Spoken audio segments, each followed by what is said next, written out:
evening, ladies and gentlemen. Welcome you all to the Peak Elite's special get-together evening for the International Women's Day celebration, co-sponsored by our event partner, National Bank, Australian Bank, and NAP. I'm Hong Huang, co-founder and vice president of the Peak Elite. It's a beautiful surprise to me today to see so many turned out. That gives me the feeling what 250 people is like in the room. I've never seen this before.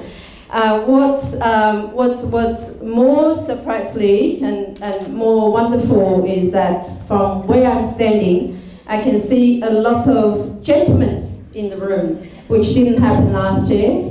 And thank you so much for taking your effort. Can you please round of applause for them? And may I ask the ladies that who are sitting next to a gentleman, please make them feel welcome by shaking their hands. Give them a beautiful smile for me, please. Thank you. Let's plot on. International Women's Day is celebrated with huge settlements all over the world because the presence of a woman has such a strong impact in everyone's life. I think you all agree with me. I love this quote from a writer. It says, "A woman is the full circle. Within her is the power to create, nurture, and transform," by Diane Marichild. Indeed, woman power is incredible and womanhood is powerful. So tonight is the very night for the theme of the celebration of women, power of the woman, empowering women together, more powerful. So before I proceeding into a full list, it's a very packed list, I would like to acknowledge the traditional owners of the land and pay respect to their elder past and present and future. Now, please join me in welcoming President of the Peak Elite, Victoria Kwon, to come up to the stage for a welcome speech. That's great. Fantastic evening. Distinguished guests, ladies and gentlemen. I'm so glad to welcome everybody coming to this 2019 Pink Elite International Women's Day celebration. And then obviously my name is Victoria Kwon. I'm the president of Pink Elite. So now it is my honor to acknowledge our VIP guests among of us being some government official, business leaders who have joined us this occasion. And then may I invite a guest to stand up when I mention your name, and then so people can see you. Obviously, Gail Guinness, our Mayor of Willoughby City Council. So Christine, our councillor from Willoughby City Council. Brendan Zhu is from Willoughby Council. I saw him. Yeah. Oh, you are there. Okay, thank you, Tom. And Helen Shang-ho, our former councillor of Member of Parliament. Thank you. So we have a couple of people probably coming late, and our special guest as well, Barbara Ward. Yin Liu, are you coming? I haven't seen you yet. She is the chair of Women and the Leadership Committee of China Chamber of Commerce in Australia. And then I have Patty Cao, is the honorable advisor of Australia-China Business Summit. Thank you. I have Darren Houghton. Thank you. And the general manager, business and corporate sales and marketing, National Australia Bank. And I have Michael Calder. Are you here? No. Oh, thank you. Particularly thank you, the gentleman. Thank you very much. He is a regional customer executive, National Australia Bank. I have Lucinda is coming. Not yet. She is the division director from Macquarie Group. I have Lin Ye. Lin haven't. Yeah, thank you. It's the CEO of Hallmark Pharmaceutical Group. Thank you. And then I have Nancy Zhao, and then Wendy Ye from Retail Center Manager, Medibank. Thank you, girls. And I have Lisa Corner, from Manager Corporate Relation and the Program from Huawei Technologies. Thank you. Thank you, our VIP guest. Of course, I'd like to give a huge thanks to our corporate sponsor, National Australia Banks. So what they have created, and then what they're giving, of course, is more than money. It's an opportunity for everybody to share the power of women tonight. So I thank you very much for National Australia Bank give us this opportunity. So I also would like to thanks our diamond sponsors for this year, which is Hallmark Pharmaceutical. Thank you. This is second year they're becoming our diamond sponsor. And I have Everwell Medical Center from Chesud. Thank you very much for becoming our diamond sponsor. And then they have prepared a fantastic raffle gift and then lucky draw name card gift for all of us. So please make sure you go to buy the raffle and get your name card into the box. And then I also would like to thank you. Our one sponsor is Swan One Group. Thank you very much. So International Women's Day is an opportunity to celebrate contribution of women in the world right now. It's a great and important time in the history to do everything possible to help forge more gender-balanced world. So women have come a long way and they make a phenomenal achievements. So tonight we are so honored to have 4 actual ordinary high achiever to share their knowledge and the wisdom with us tonight. And then I would like to thank you for their sharing. Annette Pinder from National, is head of business market, ACT, New South Wales and Queensland, National Australia Bank. Thank you very much. I have Marina Hong, she is in the prepare room. She is Australian opera leading Soprano. I also have Margot Faraci, is customer executive National Bank. It's a National Bank partner. Customer executive national partner from National Australia Bank. I have a lady who are coming slightly late, Janelle. She coming from United Nations. She is the executive CEO. She just fly today, and she. Oh, you're here already. Oh, you're running fast. Thank you very much for coming. I know you just off the flight. Thank you. So thank you all of you. As at Pink Elite, we believe the power is in the sharing. So for those who don't know who Pink Elite it is, is a non-profitable, non-political, and non-religion multicultural leadership group for business women. So our vision is to educate and support and motivate women to be inspired to achieving great goals, facing challenge with strength and wisdom, and making difference to the people around them. So if any of you who would like to involve, please come and introduce yourself. That particular sharing seminar is what we like to share the power with all of you. So we hope you will get a benefits out of tonight and enjoy the evening. Thank you very much for coming. Thank you, Victoria. That's a very nice summary of the evening. Moving on, one of my most favorite part of the Pink Elite event is having our opening speech, beautifully done by our Mayor Gail, that every single event of Pink Elite, she was here, so it becomes our signature of our PE. Let's put our hands together when we welcome Gail. Thank you so much, Hong. What a pleasure it is to be here this evening. Can we give a big round of applause for Pink Elite? Please These ladies are just a powerhouse. It's quite extraordinary. Has it been 2 years now, Victoria, approximately? 1.5 years. Is that all? Like in 1.5 years, they've achieved so much in bringing together so many different people, supporting great charity organisations. Hong was a star on Dancer of the North, the highest fundraiser.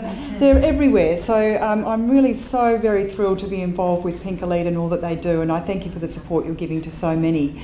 I'm also pleased to be here today with two of the councillors from Willoughby City Council, of course, Councillor Christine Kwon. And I was sitting there, Christine, thinking, I think you're actually the only mother with school-aged children that's currently on council, which is quite a claim to fame. I held that title once, but my children are now older. And we've also got Councillor Brendan Zhu, who is also a great supporter. Welcome to you too, Brendan. Thank you for all the support you give to so many functions. We have the Honourable Dr. Helen Sham Ho. And of course, Honourable Dr. Helen Sham Ho is not only the first Chinese person elected to Parliament, State Parliament, but you must have been one of the very first women, quite a trailblazer. So can we give her a round of applause? One of our treasures that we have here. Now you may see me standing here with this Merrill bling, thinking, God, what's she wearing? Whip it out every time, looks good in a photo. But today especially I wear this with pride. The reason being is that if you come up close, and please come up closer later on, you'll see that there are some names here with dates. And this relates back to 1865 when Willoughby City Council was first established. And I have the honour and privilege of being the 50th mayor. When I see the children, then they come and see and they're all I go, can you guess how many women mayors there's been before? And they have all sorts of random numbers. Anyway, I can tell you out of the 50, I am the second only woman mayor of the city of Willoughby. Yeah. So hopefully it is the tide of change. But you'll be well aware that within government circles, particularly state and federal government, about the underrepresentation of women and the endeavours to try and change that. Well, local government, I'm sad to say, doesn't have a much better story in itself. So as a woman mayor, I represent only 25% of mayors across Australia, so we're quite a rare breed. And women councillors are roughly 30%. So women are very underrepresented. However, in the city of Willoughby, we've got a great story to tell. Not only do we have a woman mayor, we have a woman deputy mayor, we also have a woman general manager, and yes, half of our workforce, just over half of our workforce are women, and around half of our councillors are women. So we're very proud of that fact. And I think we're really punching above our weight. Now, it must be something in the water because, of course, we've got Gladys as our state member, we've got Felicity across the road, and, of course, Gladys being Premier. So we're really proud of the track record that we have here in the North Shore. And I'm delighted to be here today because, of course, we're going to hear from lots of exciting women and their own stories. But look to yourselves and reflect upon your own journeys as we hear from these women and try and identify with what you can take out. And if you've got daughters, sons or whoever, please make sure you speak to them about making sure that women have equal standing to men. I think it's really important. This morning I was just retelling my husband and I used to talk through what's your day got in store, and I said, International Women's Day is coming up, it's great. He goes, we should have Blokes Day. But I think until you get to a point where we don't need a International Women's Day because it is just taken for granted, that's what we should all be striving for. And that's only through education all round about gender diversity and gender acceptance. So enjoy this evening and thank you very much for having me here. Thank you. I'd like to invite you to stay on the stage. Thank you so much for the sweet speech that you always make for a Pink Elite event. Like I said, that's my favorite part. Sisterhood is very strong, powerful. That since you've been with us from day one. Yes. 1.5 years we plot on with your support. So we're very privileged to having you as a family. We'd like to invite you as our Honourable Chairman, as Pink Elite. So may I invite our President to come up to present a certificate of the appointment? Yeah. Thank you President.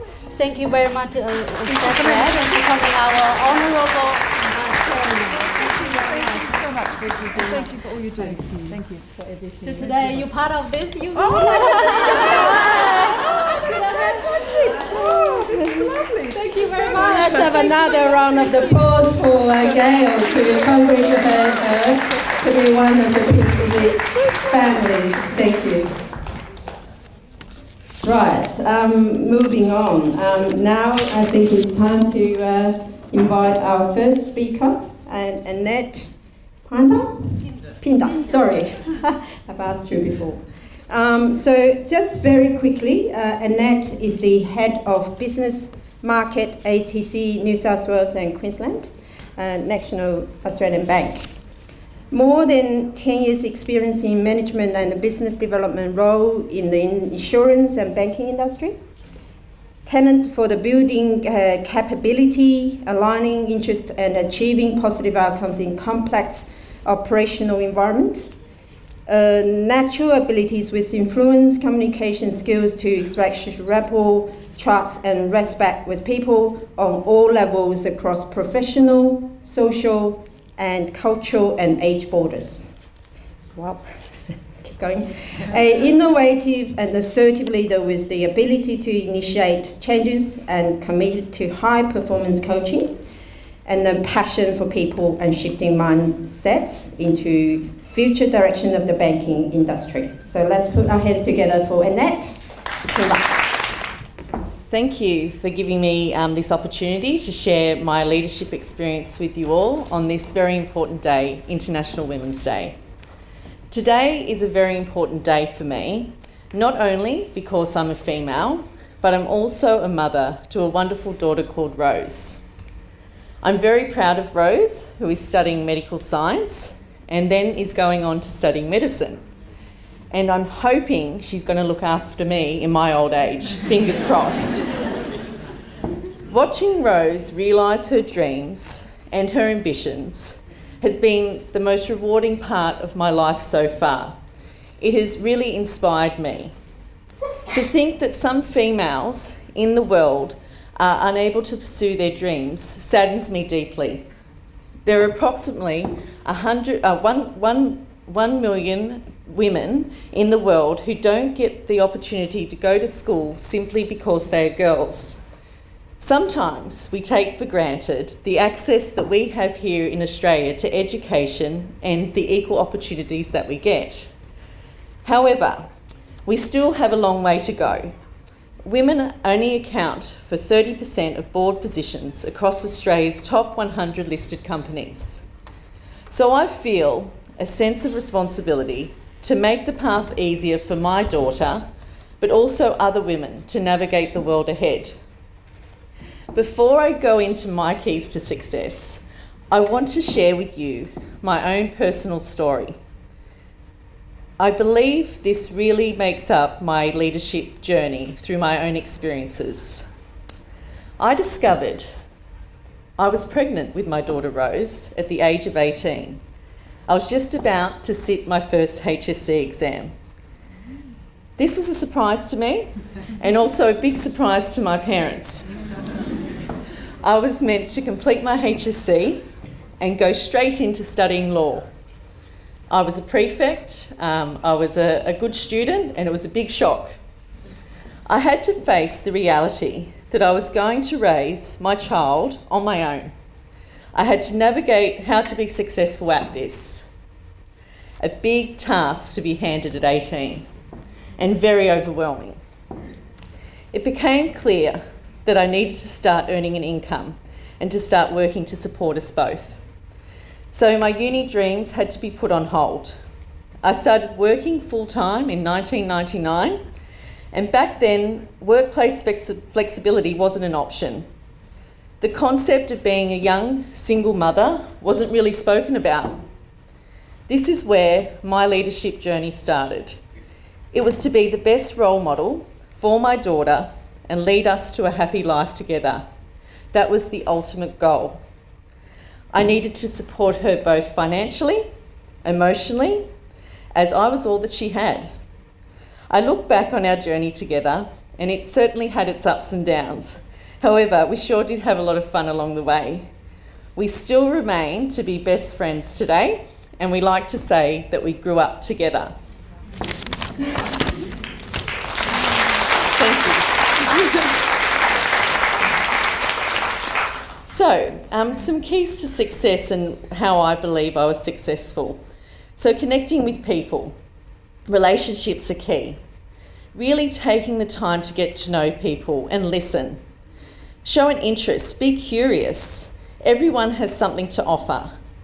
Be open to new ideas and bring out the best in people. Inspire them. One of my mottos is I like to leave every conversation with the other person feeling just a bit better about themselves. You need to be authentic. Oscar Wilde has one of my favourite quotes, and it's be yourself because everyone else is already taken. You are unique, and that is what is wonderful. Never try to be something that you're not. It's what brings different ideas, change and success to teams. It's also extremely exhausting if you're trying to be somebody that you're not. Who wants to do that? Resilience. Now, to me, this is the key. This is the most important part that has really helped me. I didn't just come into this world resilient. I had to build that over time. And probably the key to resilience is how quick you recover from setbacks. And for some strange reason, I seem to excel when someone tells me I could never do that. Well, I get a fire in my belly and I just go for it. Yes, I get upset. However, I pull myself back together, I work out an action plan, and this has truly been a winner for me. I want to prove people wrong. I want to show them that I can do it. I truly believe anything is possible. And I thank my father for this. He has always told me from a very young age, the world is my oyster and I can do anything if I put my mind to it. I'm very grateful to have a father that never made me feel any different because I was female, and I really never knew there was a difference in capability between men and women, and there isn't. So it really surprised me when I entered the corporate world and the whole female imbalance issue kept coming up. Like many females, I've been given bad advice, such as you should learn how to be more like a man. That's interesting. Don't quite know how to do that. And a more common one is, you can be too emotional. Gee, sorry for being human and being passionate about what I do. I also was told by a senior woman executive that she's been told in her career to be more statesman-like. What would the female version of that be? Don't know. So please continue to use your female qualities. That is what businesses need, and this is what brings diversity of thought. And as you become more resilient, you learn how to address these types of comments and not take them to heart. Some feedback is great, and other feedback you need to put to one side and move forward. Support networks. I like to call them my cheer squad. You need a team to cheer you on. I have my daughter, my partner, my family and friends. They tell me I can do things that other people say I can't. They give me the energy and support to move forward, and most importantly, they believe in me. Also, mentors. They help me to navigate my way through complex environments and being open and honest about their experience. I've had both male and female mentors, and I would like to share a story with you all about a conversation with a male mentor. I went into a coaching session with one of my mentors, and I started off with my story around raising Rose as a single mother and all the obstacles I faced. He then pulled me up and said, "No, you can't lead with this story." I said, "Why?" "Because some people won't care." And I was horrified. I felt the blood rush to my head, and I felt really angry. So I held my breath, got through the session, went home that night and ranted and raved to my partner, like, how could he say this to me? Can you believe he said this? It's so important to me. I slept on it, woke up in the morning, sat on the end of my bed and thought to myself, you know what? He does have a point. His point was, Annette, you're smart, talented, you're studying your MBA, you should lead with that now. And there's some situations where you need to use another story. And I think it's always good to get different perspectives on things. You should always learn to speak up. You need to let your boss know. You need to let even higher know that you want a career. You want to grow and you want to make a difference. Otherwise, other people are doing it and you'll just be forgotten. Make sure you also speak up for what you think is right. Don't play the game. Otherwise, you are diminishing your confidence and not making things better. You're just accepting the status quo. Be brave, have tough conversations, and challenge things. What's the worst that could happen? Well, you could lose your job. However, do you really want to be viewed as someone that has no opinion?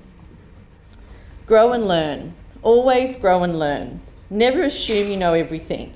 Firstly, it's irritating when you come across someone who thinks they know everything. We have all come across a know-it-all.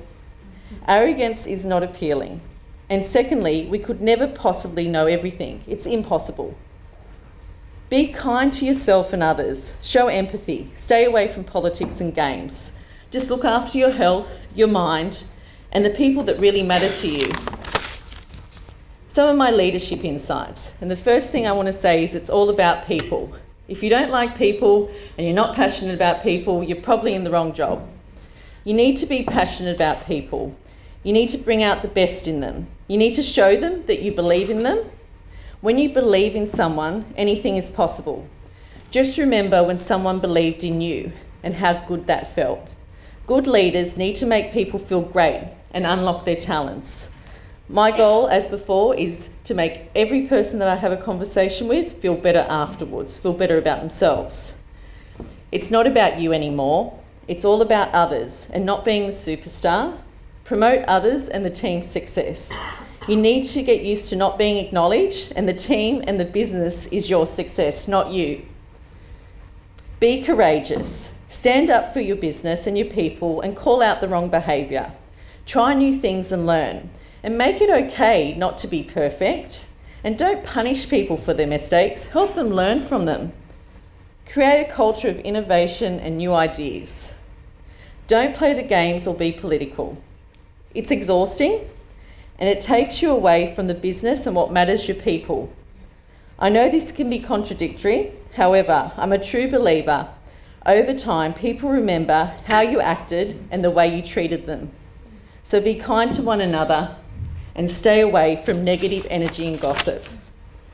Finally, it's an absolute privilege to be a leader, and I always remind myself of the impact I have on others and their lives, both positive and negative. I want to leave you with a light bulb moment I had 12 years ago. At the time, I was interviewing for a role and a senior male executive was jointly interviewing me, and I happened to say, "I've been lucky in my career." He looked me in the eye after an hour and a half interview and said, "Annette, I wouldn't call what you have achieved luck. I would call it hard work. Well done." I realised then I was my own worst enemy and playing down my achievements. Yes, it is hard work, but it's also very rewarding when you are able to inspire others around you. Thank you. That is indeed inspiring. Thank you, Annette, for your wonderful story sharing with us. And I'm sure each one of you is on the in the audience are getting your own messages of how leaderships and achieving is like for your own practice. So I get that can do. Is that one of them? And show people what you can, achieving yourself. Thank you. Big round of applause for Annette again. So moving to the next one, I'm going to bring up our second speaker, a speaker that tonight going to be speaking her very own way. I'll invite her out in a minute. Before doing that, I'll start reading a bit of a bio of her. Her name is Mariana Haijong Hong. I hope I got his name right. Mariana is an Australian opera leading soprano. Sorry. Mariana is performing this year at Sydney Opera House 2 of her signature roles, Liu in Toronto and Cho Cho-san in Madame Butterfly. Following her outstanding performance in London, Helsinki, Melbourne and Brisbane. Her regularly performs the lyrics soprano roles with Opera Australia, including Mimi, Michaela, Countess, Donna, Anna. All these famous roles if you are fans of the opera. Mariana has been a soloist with Verdi Symphony in Italy, Melbourne Symphony Orchestra, Cine Philharmonia, Opera in the Vineyard, stands up in addition to numerous concerts and recitals in Sydney, Brisbane, Canberra and Melbourne. Well, I'm feeling that I'm doing a music show if I'm getting all these words right. Mariana was the winner of the Australian Singing Competition's prestigious Opera Award and the MBS Young Performance Award in 2002. She was nominated for the Helpman, Mikkel and Green Room Awards in 2009 and 2008 and 2009. She also will appear in the Churchill Sun with State Opera South Australia later this year. So now you know why I'm saying that she's going to speak in a very special way. Let's put our hands together, warmly welcome Mariana Hong.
Good evening, ladies and gentlemen. My name is Mariana Hong. Thank you. I'm a professional opera singer and I regularly perform opera at the Sydney Opera House. At the moment, I'm performing as Liu in Turandot and I will be performing the title role of Madame Butterfly. I started to learn piano when I was 5, and my teacher wanted me to be a pianist. But I loved singing more, so I joined the children's choir when I was 7. Actually, I was the only one accepted in the senior choir at age 7 because of my sister, and my voice was recognized as being different from others. When I was 8, I told my cousin I would be a prima donna. We both look at each other, what is a prima donna? Prima something? And then there are lots of question marks and eyes. He's very proud of me as well as my relatives. Obviously, I had no idea what I meant. I probably heard it from somewhere. A couple of years later, I went to Hanyang University in South Korea and then to Italy for further study. I enjoyed studying and loved living in Italy, even though there were language barrier and a different culture to adapt to. I loved Italian pizza and spaghetti, which I hardly ever had in Korea. Yeah. There, I started my career as a soloist. I loved it, but I couldn't stay in Italy due to my family matters. I almost gave up my professional career and came to Australia.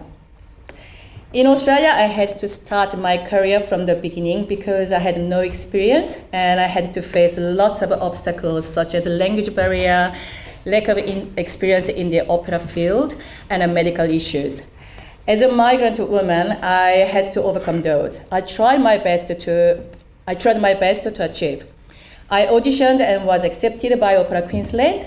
So I put all my energy into my new career to chase my passion and fulfill my dream. I then moved to Sydney for a bigger market, but I was diagnosed with thyroid cancer soon after. I needed time to be cured, and I was depressed, a little bit depressed, and then all my family and relatives were in Korea. I had challenges facing loneliness and medical issues.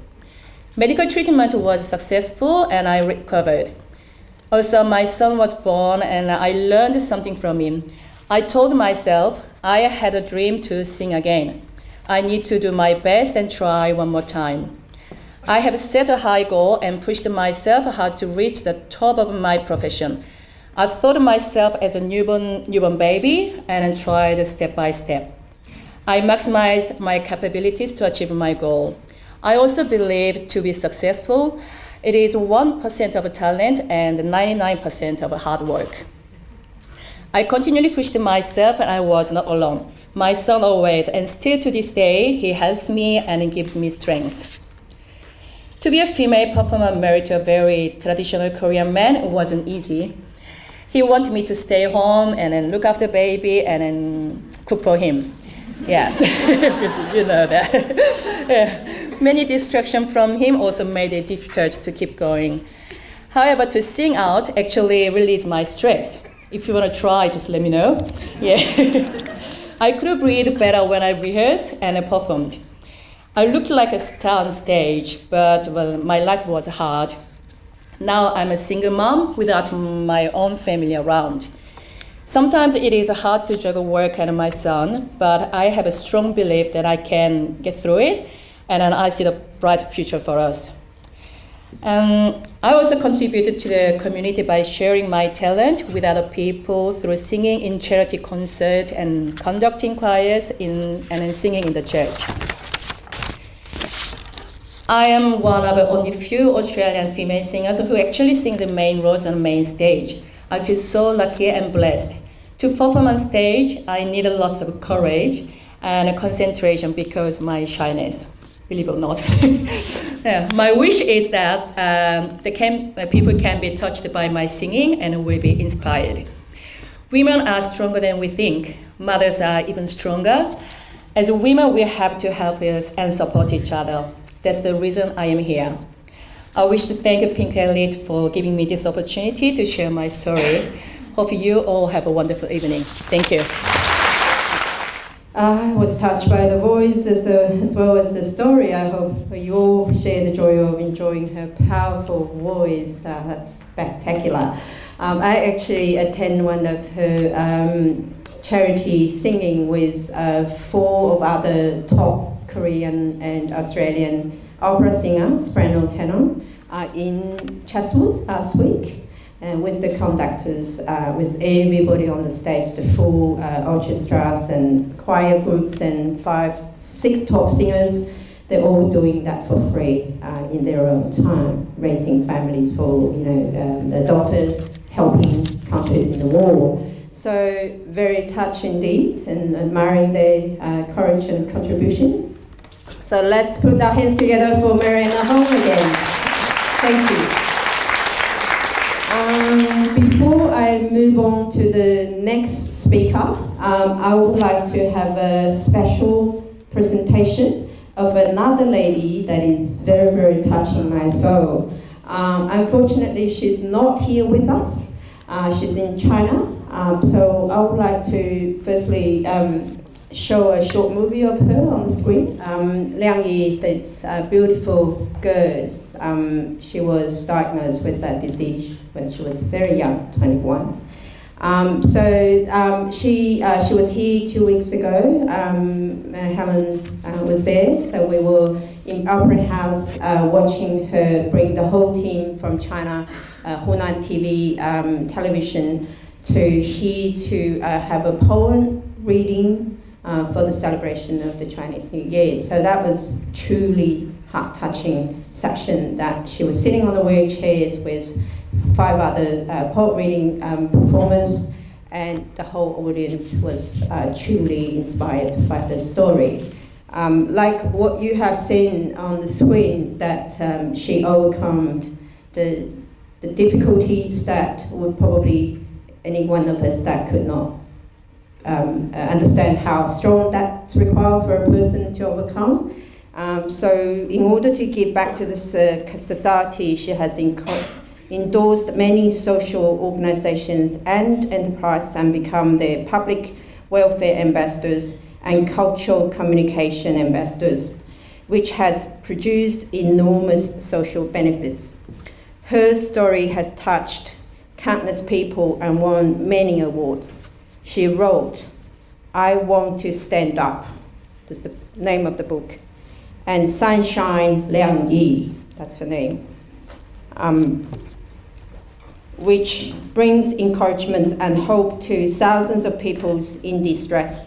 She was recipient of the 9th Global Love Life Medal. In 2007, she served as the host of the first public welfare documentary in China, Moving Mountain. Also as the image of ambassador of China's Song Qinglin Foundation.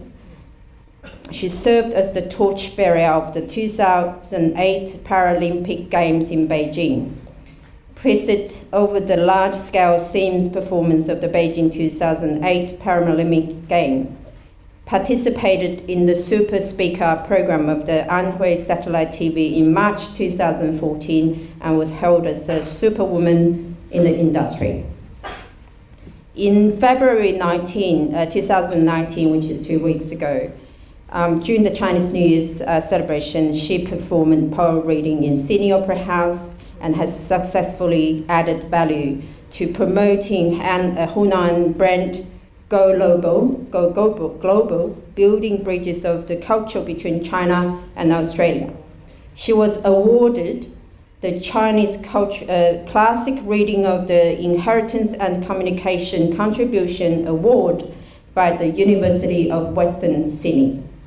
So when she was here, that I met her a few times, and I was inviting her. I was hoping that she can stay a bit longer to join us tonight to celebrate this International Chinese Women's International Women's Celebration, sharing her story with us by herself. But unfortunately, the workload has to require her to be back in the hometown. But to her very kind and generosity, that she has actually kindly accepted us inviting her to be our ambassador of Pinky Lead. So I would like to invite Margot to come up to the stage and President Victoria to come to present our certificate of appointment to her.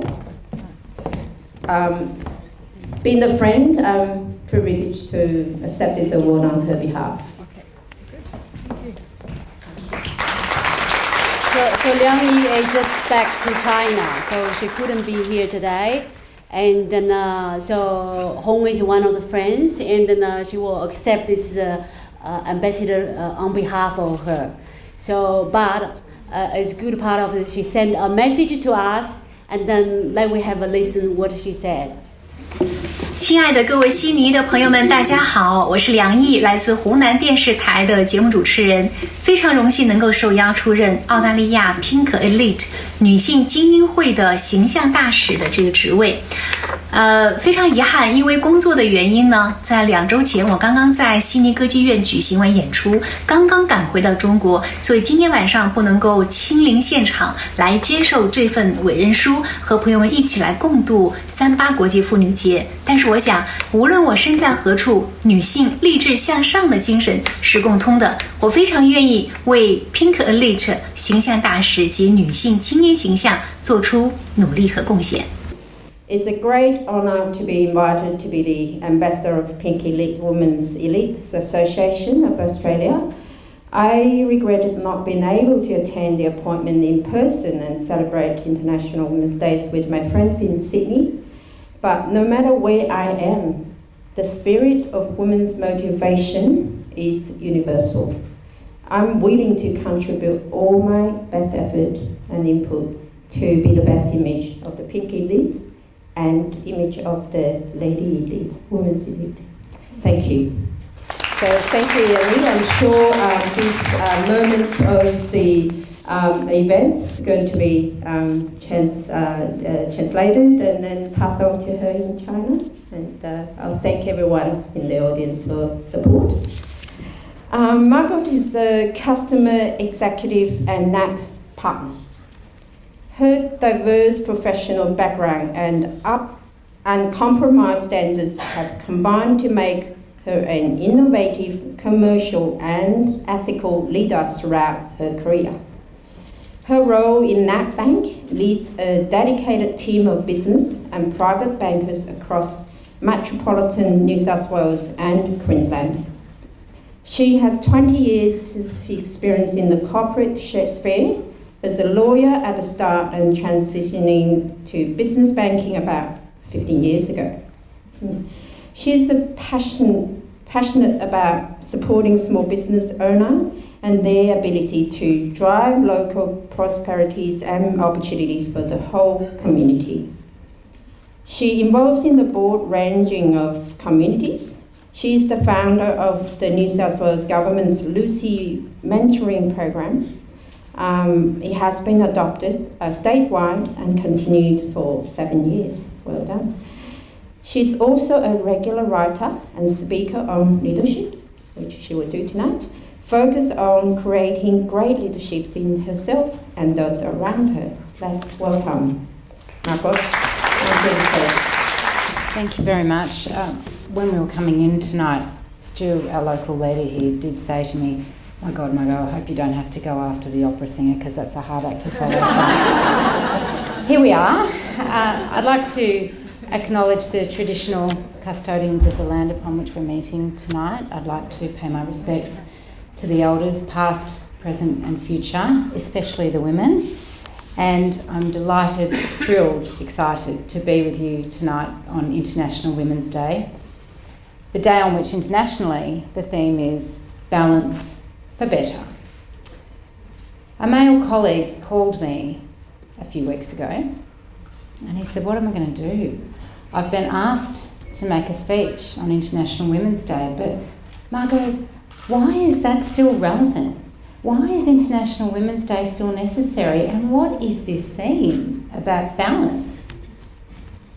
Quite brave, I thought, asking me that. So I answered the call. And I understood it. He has a couple of young adult daughters, and he might even be in your electorate, actually. He has a couple of young adult daughters, and they're telling him that today isn't necessary. And he's got a range of female peers, like myself, who hold their own. So he's curious. He's not judgmental. He's curious. And he's also on the hook to make a speech. So he's trying to understand. So, of course, I sent him a whole range of things every single day until he rang me and told me that he understood the first thing I did was send him a quote that I've read on the topic from a feminist, and it really gave him the baseline from which to start. And the quote is, "It means, being a girl in this world means that you know that every gift you have, every bit of creativity you have, every opinion you have to offer will all be null and void unless you offer it in a way that maintains the status quo." And I told him that I often have felt like that. I asked him to look in his own team, start at home, and asked how he was going with gender balance in his own direct reports. 1 woman, 6 men. Bit of work to do there. I asked him to look at the gender pay gap, all the evidence that we have in the corporate sphere about the gender pay gap, and I asked him to consider that. And then I just started sending him one horrific statistic a day. Really bad stuff, like the 1.2 million Australian women who say that they've experienced an incident of sexual violence since the age of 15. Or, you know, the 2 Australian women every week who are killed by a current or former partner. And then finally I sent him the best thing I've read on the topic for quite some time, and that's a piece by David Lesser, who was in the Good Weekend in about February last year. It was called Women, Men and the Whole Damn Thing. And it was the author's shock and horror at the tidal wave of revelations from the Me Too movement, asking himself, what have we done to women? And what is my part in this as a man? Now, I was really grateful that my colleague asked me that, because it gave me pause to consider, well, what is the gift of today, and what is the role of women in society today, and what is it that I have to offer? A little while ago, my son, who's 12, came home and said to me, "Sometimes it's really hard being a boy, because you have to pretend you don't have feelings. You have to pretend that you're not sad and that you're not hurt." Women may have been subjugated. We may have been rendered powerless over history, and we may have been unsafe, we may still be unsafe. But at least we kept our hearts. And what that has meant is that while it's acceptable and expected even that we will be loving, open and vulnerable, it's not accepted that men will be those things. Now, of course, I am generalising. Of course, there are men who have kept their hearts and there are some women who haven't. But what I'm saying is there is no societal norm that asks me to pretend that I don't have feelings. We support women to be heartfelt, but on the other hand, boys don't cry and men have to be tough. So it's equally restrictive for both sides. And when I considered that, I wondered, how are we going with that as a society? How are we going with teaching our boys that they have to pretend they don't have feelings, who then become men who pretend they don't have feelings? There's a time for hustle and there's a time for heart. And balance is achieved when those two are working together, but there's been too much hustle lately. Some hustle is really good. I love hustle, and I reckon the ladies from Pink Elite have a fair bit of hustle about them. I reckon they get it done. And I love hustle. But when you have too much, you have dominance and aggression and tyranny, you have deceit, you have silencing of dissent. Too much hustle leads to a lot of damage, and we're seeing that all over the world. The antidote to too much hustle is heart. If you've ever seen a parent protecting their child, that's heart. Heart is strength, courage, and purpose. Heart is seeking to understand yourself and your motives, and Annette talked about that before. And heart, importantly, brings an alignment between truth and responsibility. And truth and responsibility are the things that create trust. And trust is what we need now. There's been a complete erosion of trust in lots of institutions over recent years. And we know that we in the banking sector have a big job to do in rebuilding trust. Now, many of us here are business people. I grew up in a business, family business. I was a lawyer, as you said, for 5 years, and I've been a business and private banker for 15 years. I know literally thousands of business people, and I've led thousands of business people. And at first, there's not much talk about heart in business. There's a lot of talk about growth and forecasts and numbers. But when I dig into it and ask, really ask, it's always about heart. Heart is purpose. Heart is providing for your family. Heart is following a dream. Heart is having a vision, seeing it through. It's leaving a legacy for future generations. Heart is the difference we have to make in the world that is exclusively ours. And that's what being a business is about. So it may be that this connection that we have as women to our hearts, to ourselves and each other, builds a better society. It may be that that's the gift of today. It's pretty much accepted now that women can have hustle and heart, but what if we could make it okay for men to have both as well? Might that be the answer to lifting society and bringing back trust? So back to my colleague in the phone call. After reflection, I was really glad that he challenged the validity of today. He did me a great service. He forced me to think about what's important for me today. Now, I've been a woman in a very male-dominated world for 20 years, and it's been incredibly isolating. There's been plenty of hustle, and I love it. And I've fought really hard to hold on to my heart as well. And I really believe that right now that is my greatest source of power. So that's the gift for me as I consider today. Now, at NAB, we are about balance. We care about having a workforce that reflects the community that we operate in. So we've got a whole range of measures in place that make sure we're doing that.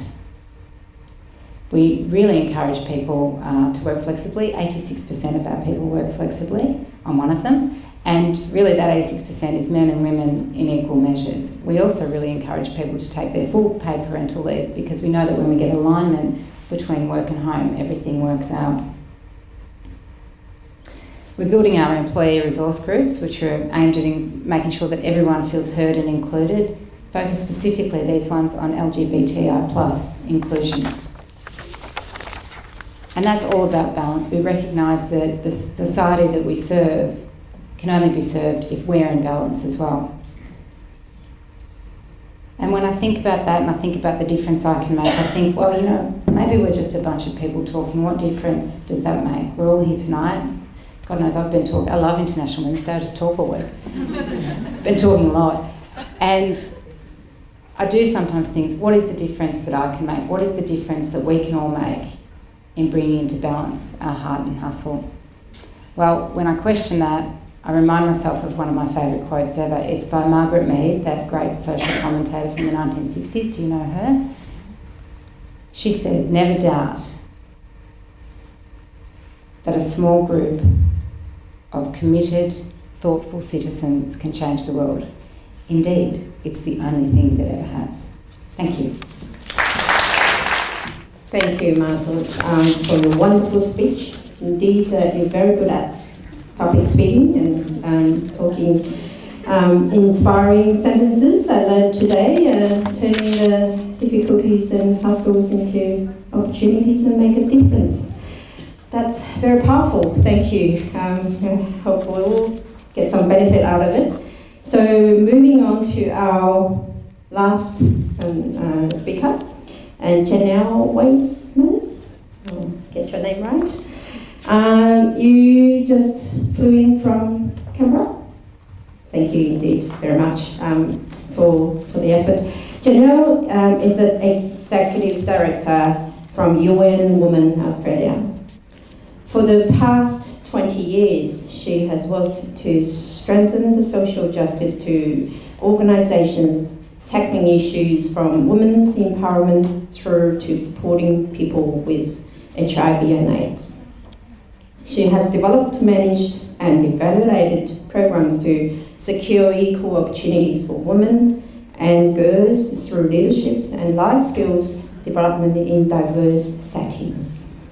Since joining UN Women National Committee Australia in 2014, funds raised to support UN Women programs to empower and protect women has nearly doubled. Wonderful. With a record of 800,000 contributed to UN Women in 2017. Congratulations. Great job. Janelle was a member of the inaugural Right for Rights 2016 team, cycling alongside 25 champions from UN Women who together raised more than 129,000 for UN Women program that they visit along the 325 kilometers journey in Vietnam and Cambodia. That's amazing. Janelle has served on numerous boards and committees to expand access to health service and to advance equity.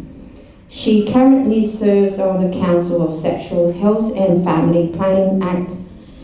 Prior to her move out to Australia, she served as the executive director of two organisations, Social Venture Partners Borders Country and the Rita and Herald Division Foundation.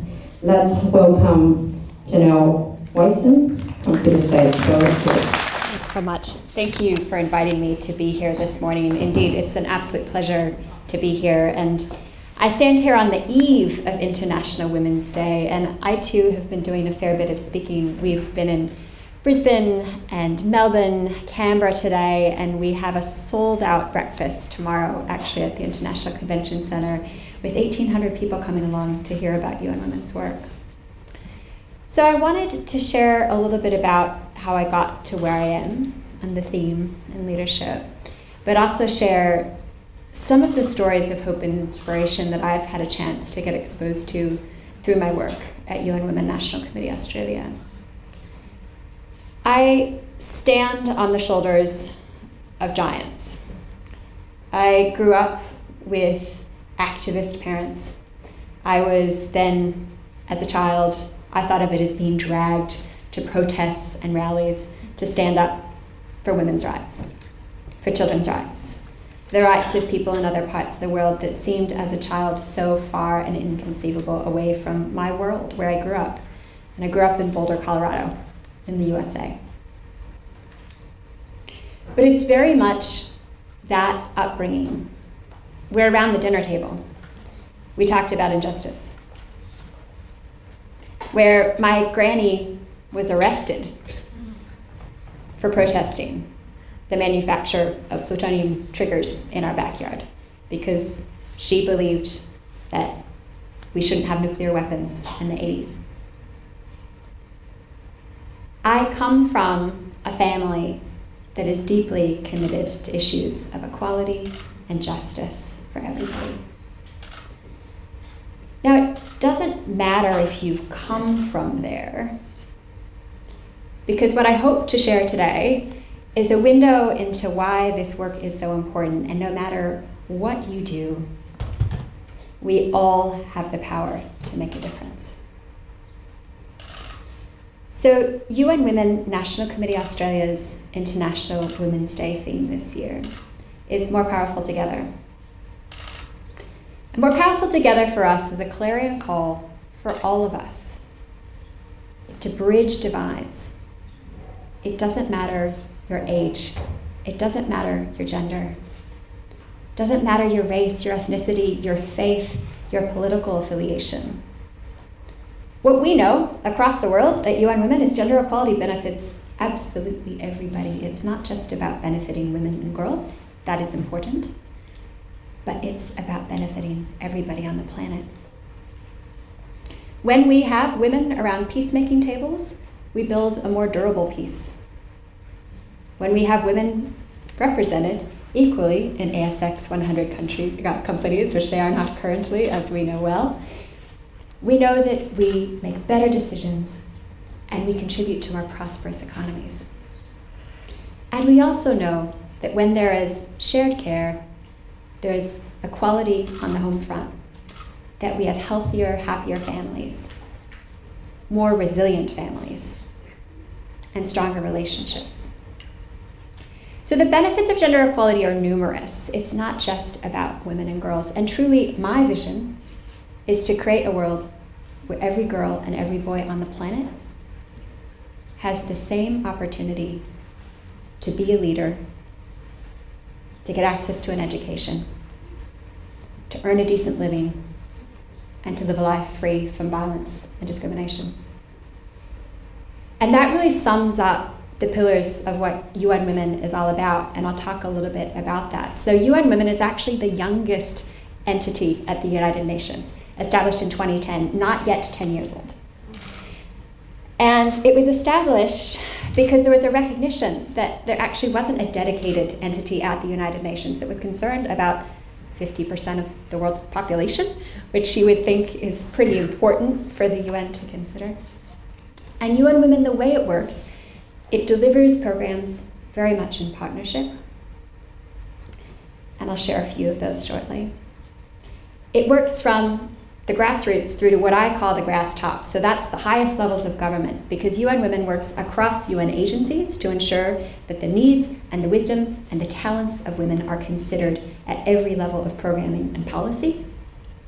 It also works with governments to inform legislation, because we know that legislation can change the landscape for women. I was at a luncheon, our luncheon today, where we had on our panel the Secretary of the Department of Foreign Affairs and Trade, Frances Adamson, speaking. And one of the things that she said is that she was early on in the public service. She joined in 1985, and it was right after the Sex Discrimination Act had passed here in Australia. And she thought, oh, this is great, we've got this sorted, right? We've got this legislation, everything's gonna be good from now on. We'll have equal pay, we'll have equal representation as leaders. All it takes is a good law. Well, ladies and gentlemen, I know I'm speaking to a very informed audience that understands law reform is absolutely a really important part of the equation, but equally we have to have boots on the ground. We need to have people who patrol and hold our governments and our institutions accountable to ensure that any legislation, any policy reform is actually implemented with heart, with soul, with accountability. And I'd like to share a story about that. So I had a chance to meet an amazing woman, the head of UN Women in Malawi. Now, Malawi is one of the countries in the world with the highest rate of child marriage. And Clara was instrumental over the course of several years in back-channel diplomacy, talking to parliamentarians, day in, day out, saying that this is a practice that we don't believe in as a culture. We believe that every girl should have access to an education, and we know that child marriage disrupts the opportunity to do that. We know that child marriage leads to girls having children before their bodies are ready. We know that frequently when child brides are married, that there oftentimes is domestic violence in that household, and this is not the future that we want for our girls in our society. And a law was passed in 2017 to end child marriage. But that's not where UN Women's work stopped. Groups of women who call themselves secret mothers are patrolling throughout the country. They're looking out for people who are talking about, considering, discussing child brides. And they're literally holding their fellow community members accountable. And that's really where the rubber meets the road at UN Women. It's about ensuring that laws work for women, but it's also about ensuring that there are mechanisms in place to hold people accountable. Now, we in Australia know that we don't yet have parity in government. When we look at Parliament, we don't necessarily see ourselves well represented in the halls of Parliament. But equally, in this region, in the Pacific, when you extract Australia and New Zealand, and we haven't worked it all out here, we actually have the lowest level of women represented in parliaments anywhere in the world. in the Pacific at 8%. And there are 2 countries in the world with no women having ever been elected to parliament in this region, Vanuatu and Micronesia. Now, I was invited to go to Solomon Islands a few years back, and as part of my upbringing, one of the things I was pretty involved in the US in particular was politics. Raising money, door knocking, volunteering on campaigns, because I do believe that government politics plays a really important role in what can happen around the world. And so I was invited to document a leadership training for a group of 26 people in Solomon Islands. It was 21 women and 5 men. And why were the men in this women's leadership training? It wasn't just about women, but a training that was about trying to advance more voices for women in parliaments in Solomon Islands, where to date there'd only been a couple of women who'd ever been elected, one of whom was elected because her husband ended up in prison, and so they said, you're in prison, so we'll have the spouse come in and serve in parliament in his stead. So not a fantastic track record. The men were there because at UN Women, we recognize that we have to bring men on this journey. And some of these men were interested in being campaign managers, supporters, volunteers. Others were interested in supporting once women were elected in parliament. And over the course of these 5 days, it was an incredible, incredible journey where I heard stories of people never considering themselves as having the capability to be a leader. And one of the very first activities that we did in this training was we had everybody get out a piece of blank paper. Got all directions, got out our piece of paper. Okay, get out your pen, got out our pen. Draw a farmer. So we draw a farmer. What gender do you think that farmer was? Yeah. How many of the women in that training were farmers themselves? And yet, the construct and the concept of being asked to draw a leader, a man, a firefighter, a nurse, a teacher, a social worker, we frequently get stuck in the construct of what are gender norms, they're stereotypes that we take in every day through media, through everyday conversations, through our workplace. And over the course of those 5 days, there were a lot of illuminating conversations around that first day where a lot of women, even though they'd been farmers, had drawn men as farmers. And I have to say, it's so important to look at the best way to activate change. So bringing women together was about training on the one hand, but it was also about unleashing potential and creating a safe space to talk about what we want leaders to look like. And I'm not talking about the color of the hair or the shoes that they wear, obviously. I'm talking about what do we want and expect from our leaders. We expect them to be bold, to listen to the issues of the community and be responsive to those, which can translate equally to business, right? We need to listen to our customers, we need to listen to our clients, we need to listen to our workforce if we actually want to be agile and competitive in the marketplace. We also need to hone our communication skills. And one of the things that I had the joy of doing as part of the documenting of this training was to film women in a mock media interview. And we decided as a group, we let the group decide, that they wanted to play that back in a group setting because they really wanted to see, okay, let's tear each other apart. This is a safe space. We need to learn. We need to develop ourselves. And it was an incredibly powerful experience to see yourself on the screen and say, I can't believe I said, I don't believe that. I need to think about it this way. But these are the things, providing that training and that experience and that safe community to learn better ways to respond in a really high pressure situation when a journalist is asking you really hard questions about your campaign platform or how you're going to fundraise or are you going to engage in fraudulent activity, because we knew in Solomon Islands in the previous election that there had been quite a lot of I'll call it horse trading, but buying votes. And so to go through that process, creating a safe space, providing a chance for women really to practice and hone their skills was incredibly transformative. And this training was coupled by training with members of the media. Because guess what, ladies and gentlemen?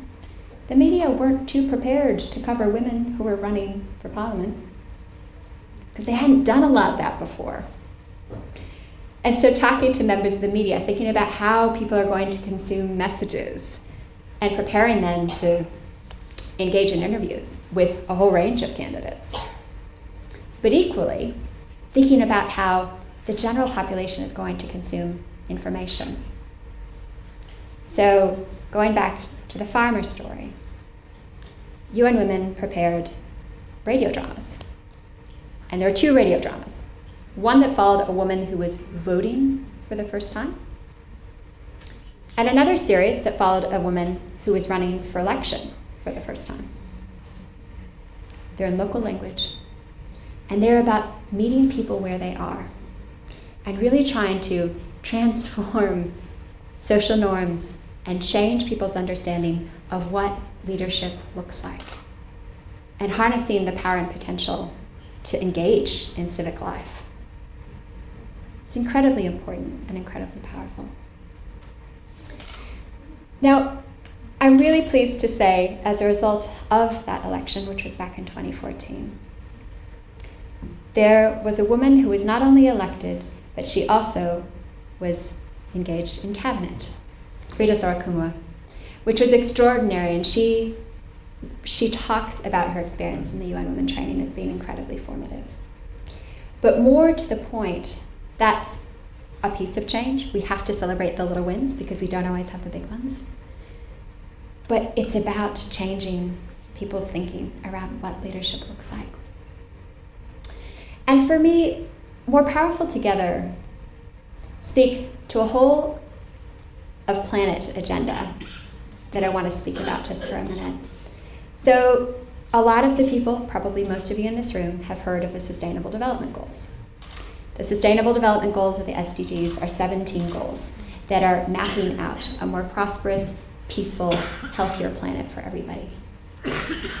And what's different about the SDGs to the Millennium Development Goals that preceded them is that they literally are for every person on the planet. It's not focusing on any part of the world based on GDP. It's actually saying, you know what? We haven't worked this out. And one really exciting thing for UN Women is that UN Women negotiated hard in 2015 and then the lead up to ensure that gender was central to the Sustainable Development Goals. Because we know that when you activate women as leaders, that they're looking after the needs of whole communities, families, whole nations, and that when you invest in women, that you invest in whole families, whole communities, whole nations. And this promise of the SDGs requires all of our participation.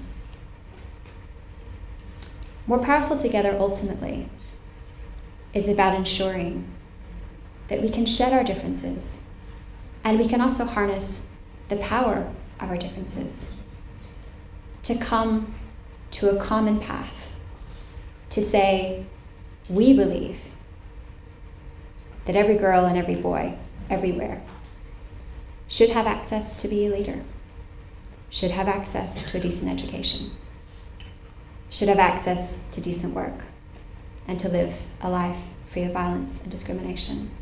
But there's no way that after centuries of women's movements doing this work, that we're going to achieve that gender equality agenda alone. It takes all of us, and I pay tribute to all of the men who are in the audience today to celebrate International Women's Day, because there is no question that it's going to take all of our participation in order to get to that destination of 50-50 by 2030, which is UN Women's Clarion Call. We've set a deadline for gender equality. So join us, learn more about us at unwomen.org.au, and thank you for being advocates, for being outspoken, and really considering how you might be able to think a little bit differently about what a farmer or a leader looks like. Thank you. Such a powerful word, together more powerful. I'm sure that we all learn that. I myself don't know too much what UN Women does now today. I've learned a lot. All we learned is last year, I think we all did the UN Women Orange Day, Orange the Word. Yes, We Pink Elite did a Orange the Word together with half of the audience participated. Yes. Raise funds for Mary's House, it's a local women's shelter for anti-woman violence. Yes. So thank you so much. We've learned more and continue learning more about UN Women, and hopefully we can be more powerful, changing mind and changing thinking. So let's perhaps, for a token of thank you for being here and sharing all that powerful words with us, the mindset with us, we'd like to give a little token of the donation. Can I invite our Margot to Honourable Chairman? Yeah, that's right. So tonight, where you be here, and the raffle you're going to have, and we dedicate to donate to United Nations Women. Yep. So please do put your hands together, and thank you everybody here.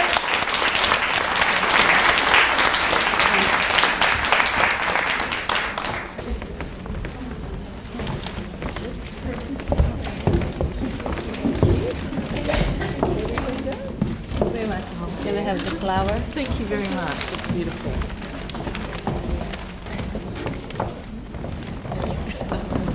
Can we have a photo? Thank you. Thank you all of our speakers. Thank you very much. Scott, can you please stay Okay. here? Can we invite Scott that organize this function from Matt, Scott? Yeah, student, you want to come over? Thank you. Student is our man. And June, where's the June? June is our lady. Come on. Where those people made things happen. We thank you very much for giving us the opportunity. Let's welcome the man. That all tonight is all started from about a few weeks ago in his office.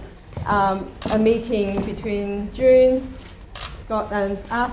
We talk about this, and here we are. We've done this. I hope that you enjoyed it.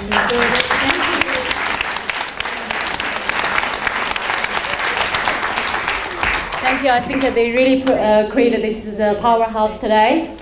Thank you very much. Thank you, everybody here. We are very privileged and honoured to have a lot of friends and sisterhood supports right from day one, just like what Margot has done us. We have our friends that's been turned up in every single event we have with Pink Elite. Like Barbara, the president of the Indian community. We'd like to invite you as our honourable advisor. Thank you for accepting that as part of our Pink Elite family. We'd like to present that. Thank you. We can come up together. Helen is the only woman MP on the panel. And Patty. No, you. Helen first. Yeah, that's the photo. Oh, thank you, Helen. Be part of us. Finally. Thank you. She is the lady contribute to community a lot. We've been very glad having Helen be part of us. Thank you. And our Patty. And Patty Cow, Honourable Advisor of Australian-China Business Summit.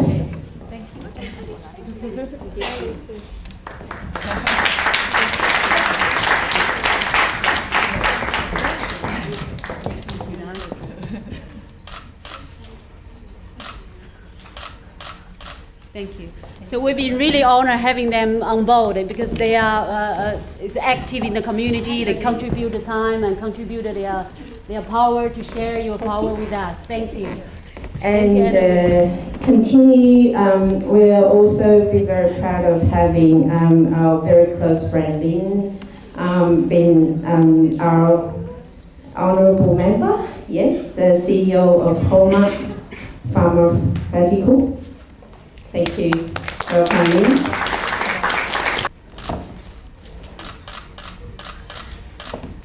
Thank you, Lynn. Thank you. Finally, you all be part of us. How happy we are. Thank you. Thanks. Please stay here, and then we have all photos together. And the next one, we're very proudly having Mei Li. Li Mei, where are you? Li Mei is a very achieving a lady in the legal in Chinese community, being the not many women barrister. So we welcome her to be in our team. She's very supportive for all the events that we've got. Thank you, Lee. Thank you. Thank you. Thank you. There's a big fan there in the audience, and I haven't acknowledged Elizabeth, because she has kindly recommended our singer, Keynote Speaker, the opera singer. Thank you so much. That adds a lot of value to the evening. Thank you.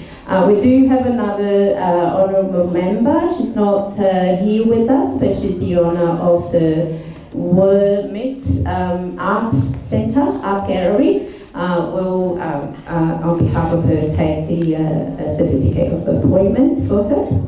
So that makes our fresh new Pinky Elite team with all these powerful women. Well, we're very privileged to have.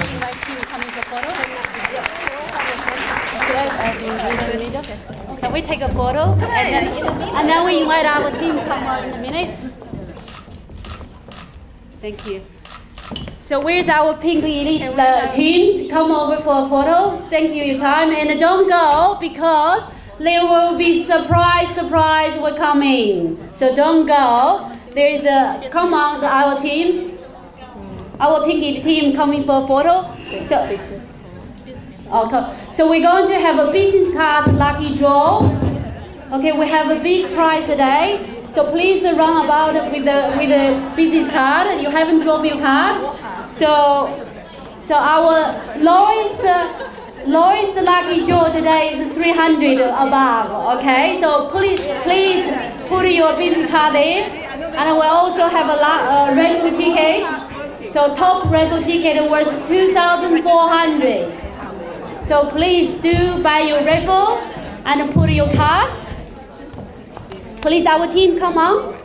Come on to the stage. Quickly have a photo.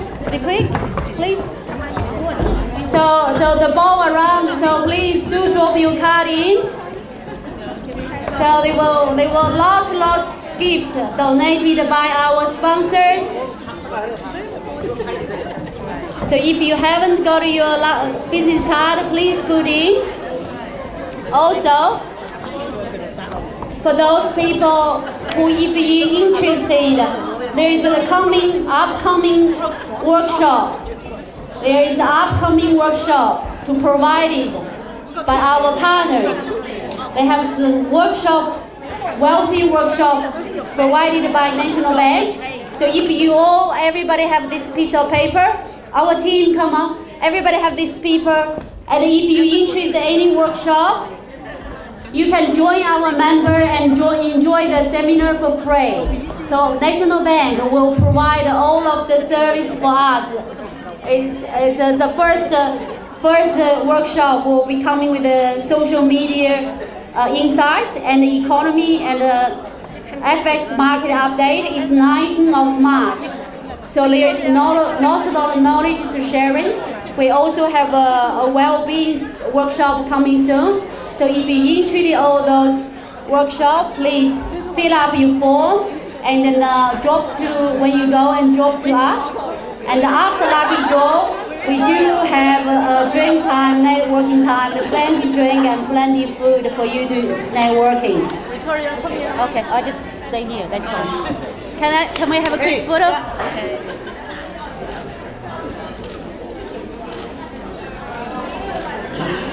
Okay. Okay, thank you.